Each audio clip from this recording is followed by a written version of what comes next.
Foi muito legal. E o jogo em si, pô, velho, o jogo acabou sendo sensacional, né? Acabou sendo sensacional. E eu vou colocar na conta da expulsão do Gregory o sensacional. Porque a gente sabe que, em finais, muitas vezes o melhor time, aquele que tá no momento melhor e tal, ele acaba que não ganha. Em 90 minutos a gente sabe que os detalhes contam muito, qualquer coisinha ali pode mudar o destino de uma partida única. E assim, muita gente imaginou que pudesse acontecer essa mudança de destino, porque na bola todo mundo sabia que o Botafogo era favorito. Todo mundo sabia. Só que com menos de 1 minuto vem a expulsão do Gregory e uma expulsão justa. Justa, não tenho que discutir, no meu entendimento. Até sei que teve gente discutindo, mas no meu entendimento, expulsão justa. Ah, mas começo do jogo, o árbitro podia segurar. Podia. Mas o árbitro resolveu aplicar a regra independente do minuto de jogo. E aí, cara, cria-se um clima que acho que o torcedor do Botafogo imaginou. Pô, não é possível, velho. Não é possível que a gente chegou na final, depois de quase não se classificar na fase de grupos, depois de ter passado, sabe, pela pré-Libertadores. Não é possível que o cara é expulso com 1 minuto de jogo e a gente vai perder a final. Mas não foi isso que aconteceu.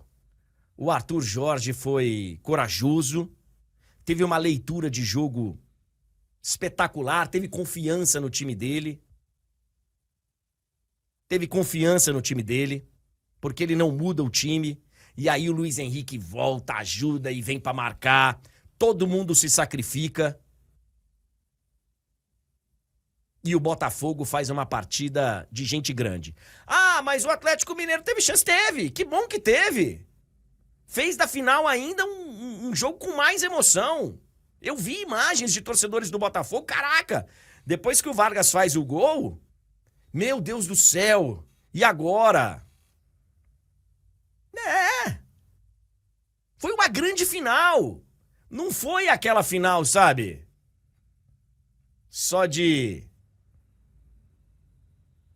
medo de sair pra jogar e tomar o gol. Nada. Foi uma grande final, com grandes, sabe? Com grandes histórias ali, mini histórias pra serem contadas. A história do Luiz Henrique, o pênalti que o Alex Telles vai bater com a camisa 13 do Botafogo. Depois o gol do Júnior Santos, a história que tem o Júnior Santos. Foram várias e várias e várias histórias maravilhosas e que culminaram com um título merecido. Merecido. O próprio Hulk falou sobre isso. O Hulk chamou a responsabilidade no final do jogo, falou, olha, a gente ficou devendo, porque se imaginava, né? Com um a mais, o Galo vai dentro do Botafogo. Acho até que tentou. Teve chance. Pô, a bola no final, que era pro cara tocar e tenta o gol por cobertura. Vargas. Mas quis o destino que o Botafogo fosse o campeão da América com merecimento. Com merecimento. Muitos jogadores, sabe, tiveram num nível de desempenho elevadíssimo. E eu sei que na rivalidade, sabe, na provocação, que é sadia, mas muitas vezes com argumentos que beiram, sabe, a infantilidade, e eu vi vários argumentos infantis. A menor final de todos os tempos. Foi uma final enorme, num estádio enorme, num dia maravilhoso, sem grandes confusões pelo que eu vi. Foi muito legal, cara. Foi muito legal, foi uma festa brasileira em Buenos Aires. E acima de ter sido uma festa brasileira, foi uma festa botafoguense em Buenos Aires. Eu acho, Túlio Ligeiro, meu amigo, que, assim, não tem nem discussão. Tem nem discussão, né? Porque fosse o contrário, se o Atlético Mineiro tivesse vencido a final, a gente estaria aqui falando, pô, será que o melhor venceu mesmo? Pô, venceu por causa da expulsão. E a gente ia colocar vários, né, senões ali. E a gente falou, ó, se... Mas não teve contestação. Mesmo com um jogador a menos, venceu quem tinha que vencer. O Botafogo é o justo campeão da América hoje. Pelo menos assim eu entendo, amigo. Com certeza, André. E assim, quando a gente fala isso, não quer dizer que o Galo não tinha merecimento. É claro que se o Galo fosse campeão, também estaria em boas mãos. O Galo fez grande campanha na Libertadores, foi a segunda melhor da fase de grupos, passou pelo Fluminense de forma épica, pelo River de forma épica. O Galo também seria um grande campeão. Só que quando você para ver a história da competição e o que vinha jogando o Botafogo, você coroa de fato o time que você olha e fala, cara, esse é o melhor time do continente. O Botafogo realmente apresentou isso durante o ano. E tem tudo agora para confirmar isso também no Campeonato Brasileiro, né? A gente vai falar sobre isso já já. Porque o Botafogo é, nesse momento, o líder e depende só dele. E, ao que tudo indica, vai conseguir confirmar o que não confirmou no ano passado. Vamos ver. Mas eu concordo com você, cara. Eu acho que o Galo, se fosse campeão, estaria em boas mãos? Estaria. Mas a história do Botafogo nessa Libertadores realmente foi algo diferente. E o que vinha apresentando em campo, né? Então não dá pra ficar colocando asterisco no título de maneira alguma, apesar de algumas pessoas já estarem aí perguntando, foi pênalti no Daverson, não sei o quê. Galera, se foi ou não foi, eu não sou especialista de arbitragem, mas eu acho que são lances que você pode ir pros dois lados, e aí ficar agora aqui analisando e tentando diminuir a conquista do Botafogo por um possível erro da arbitragem, não é algo que a gente deve fazer. E não é algo que eu vou fazer aqui. Eu só tô apontando porque eu vi pessoas no chat já falando e eu já quero logo rechaçar isso, André. Eu acho que não dá pra contestar o título do Botafogo, merecidíssimo. E agora é a sequência, né, cara? Porque o Botafogo, você tava aí falando das histórias, cara, são muitas histórias dentro e fora de campo, né, fantásticas, né? Você tem a história do Marlon Freitas, que, pô, em determinado momento a torcida queria ver longe do clube, e aí agora tá aí, eu acho que é um cara que a torcida já tem como ídolo, é o capitão, um grande jogador, e que teve, né, seu momento ali questionado por conta da piscadinha, por conta de tudo que aconteceu no passado. No início do ano o torcedor não tava de bem com o Marlon, e pô, foi um dos grandes nomes dessa temporada, vencendo um dos grandes nomes, né, porque a temporada do Botafogo ainda tem bons capítulos pela frente. Você falou do Júnior Santos, cara, é um negócio de maluco, cara. O Júnior começou tarde pra caramba, se profissionalizou aos 22, 23 anos, mais ou menos. Aí, pô, se destacou lá no interior de São Paulo, passou por Ituano, Ponte, chegou no Fortaleza, jogou muito bem na primeira passagem dele no Fortaleza, foi pro Japão, aí volta pro Brasil, aí joga no Botafogo, no Fortaleza, tipo um vai e volta. E aí esse ano, cara, olha só a história do cara. Ele conseguiu ser o nome ali do Botafogo no início do ano, quando o ano do Botafogo ainda não era esse ano, né? Quando o Botafogo ainda não era esse time que você olha e fala, caraca, que time. Ele foi o cara que puxou pelo braço e carregou o time. Aí teve a lesão, ficou talvez o período ali um período meio que do auge, do auge técnico do Botafogo, talvez na temporada. Tava ali lesionado, se recuperando, voltando. E aí, pô, o cara faz um gol na final pra confirmar ali o que já era fato, né? A artilharia dele. São muitas histórias, cara. E fora de campo foi belíssimo ver a emoção de tanta gente, né? A gente vê a emoção do Certeza, assim, de pessoas que nós dois temos em comum, assim, que a gente conhece, né? A emoção do Certezas, do Vereza, que relatou lá a história dele com o pai, que infelizmente não está entre nós, mas que ele levou no seu coração, levou uma foto e deu um relato ali muito emocionante no Instagram dele. Do Jorge, cara, que falou lá da história dele com o filho, que foi também emocionante demais, do vô, enfim.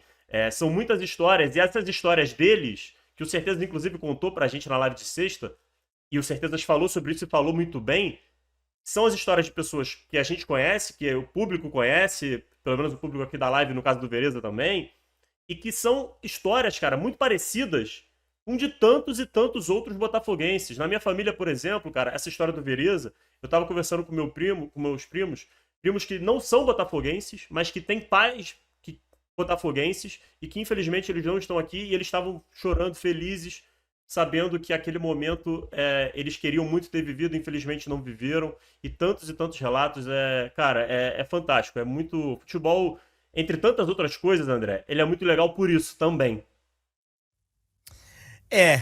E são histórias que, assim, o torcedor do Botafogo, ele tem essa peculiaridade. E eu sei que essas histórias todas que você retratou e outras tantas milhares de histórias, o Fernando Calas veio lá de Madrid pra ver a final, e tantas que a gente viu. Cara, domingo, o meu feed do Instagram parecia a Botafogo TV, né? E são histórias fantásticas e maravilhosas que poderiam ser histórias ali com outros nomes envolvendo outros times, porque é a história que cada um tem de paixão pelo seu time, né? E que às vezes acontece do pai torcer pro outro, do vô torcer pro outro, do vô ter influenciado pra torcer por esse e finalmente ser campeão, enfim. É que, cara, o torcedor do Botafogo tem essa peculiaridade. O torcedor do Botafogo, ele é um torcedor, assim, que faz parte do DNA dele, né? Esse sofrimento, esse negócio, sabe, que tudo parece que é realmente mais difícil. Cara, então a gente vê esses desejos se realizarem e essas felicidades aí, sabe, se espalhando pelo Brasil. Cara, eu vi a imagem do Brasil inteiro, as pessoas, sabe, sofrendo ali no final do jogo. Foi muito legal, cara, foi muito legal e que maravilha para poder responder, inclusive, a galera da rivalidade, que fala que Botafogo é só um bairro. A comemoração foi no bairro de Botafogo, que é... E aí eu vi uma declaração muito legal. Alguém falou, sim, Botafogo é um bairro. E é o mais lindo da América. E é um bairro lindo e maravilhoso mesmo. Tem uma vista fantástica ali pra Enseada e pro Pão de Açúcar. Ali a galera da Urca. Eu morei em Botafogo há alguns anos. Eu morei um ano aí em Botafogo. Eu morei alguns anos na época de esporte interativo. Esse ponto aí da comemoração é muito perto da nossa sede no Rio de Janeiro. Então, quis o destino também que a comemoração fosse em Botafogo. E parabéns, cara. Parabéns ao torcedor do Botafogo, que não vai ter muito tempo para comemorar, pelo menos agora. Ele já comemorou bastante. Bastante. Aliás, a volta do Botafogo, como o Botafogo marcou para voltar mais pro meio da tarde, assim, deu tempo para muita gente que tava lá chegar e esperar o Botafogo. Foi o caso do Certezas, né? Pegou um voo mais cedo e pôde ver a imagem do Textor replicando o Túlio Maravilha em 95, o Romário em 94 e algumas comemorações com a bandeira pro lado de fora da aeronave. E puderam fazer a festa aqui no final do dia. Mas foi pouco tempo, né? Porque acho que eles chegaram lá na Enseada de Botafogo já 6 da tarde, já no final do dia. E num domingo. Se fosse sábado, aí, né? Até agora tinha gente lá. Mas o Botafogo, ele tem uma sequência aí pela frente. Porque a comemoração, ela pode estar só começando. Ela pode estar só começando. Sendo brevemente interrompida, para focar agora nisso aí, né, André? Pra quem sabe comemorar mais, interromper de novo. Pois é. E agora é o seguinte. Eu já vou começar baixando o porrete na CBF aqui de novo. Porque o Botafogo, ele joga quarta-feira. O Botafogo joga domingo, sem a menor necessidade de ser domingo esse jogo, porque na quarta ele joga lá no Catar. Ele vai jogar aqui domingo, termina o jogo, na melhor das hipóteses, 6 da tarde, e pode ser que o Botafogo não chegue para esse jogo contra o São Paulo domingo campeão, pode ser que ele seja campeão quarta-feira. Quarta-feira, quando vão jogar no mesmo horário, Cruzeiro e Palmeiras, Inter e Botafogo, o Botafogo pode conquistar o título. dependendo da combinação de resultados. Mas esse jogo de domingo, a CBF, ela tinha obrigação de colocar para sábado. Obrigação. Obrigação. E ela não vai colocar, sabe por quê? Porque se ela colocar, a não ser que decida o título, aí sim. Se decidir o título no meio de semana, aí tá resolvido. Aí tá resolvido. Só que, por uma questão de várias coisas serem definidas na última rodada, todos os jogos deveriam ser ao mesmo tempo. Já se sabia que um time brasileiro ia ter que jogar quarta-feira lá no Catar. Se não fosse o Botafogo, seria o Atlético Mineiro. E aí o que eu falei pra vocês aqui, semana passada, por que não os jogos do meio de semana já serem todos na quarta-feira? Por que não, cara? Desmembraram os jogos do meio de semana. Amanhã tem Corinthians e Bahia, que disputam com o Cruzeiro uma vaga de Libertadores. Esses jogos eram para ser todos no mesmo horário. E aí, o que vai acontecer lá nos jogos de Palmeiras e Botafogo no domingo? Não vai poder antecipar os dois jogos se o título tiver em disputa. Por quê? Porque o adversário do Palmeiras é o Fluminense. E o Fluminense joga quinta nessa rodada desmembrada. Não pode jogar no sábado. É uma sacanagem o que a CBF vai fazer com o Botafogo e seria com o Atlético Mineiro, tivesse o Galo conquistado. O André Luiz está falando que o campeonato tem que terminar domingo. Por que tem que terminar domingo? Por que não pode ser sábado? Por quê? Onde que está escrito que tem que ser domingo? A CBF tinha obrigação de dar mais 24 horas para o Botafogo poder chegar melhor lá no Catar. Só que agora esse jogo do Fluminense na quinta, qual a necessidade desse jogo do Fluminense na quinta? Qual a necessidade de se fazer Corinthians e Bahia na terça? Ah, mas tem um policiamento. Isso é balela, porque na última rodada faz todos os jogos no mesmo horário. Ah, contrato de televisão. Por que a CBF não banca? Televisão, vocês estão comprando, só que é o seguinte, quem manda nos dias somos nós. E no final do campeonato, na reta final, a gente tem que colocar os jogos no mesmo horário. E acabou. E acabou. Eu sei que é a televisão que quer, mas quem aceita é a CBF. Porque se deixar na mão da televisão, a televisão também vai querer desmembrar a última rodada e tal. Cada um pensa no seu.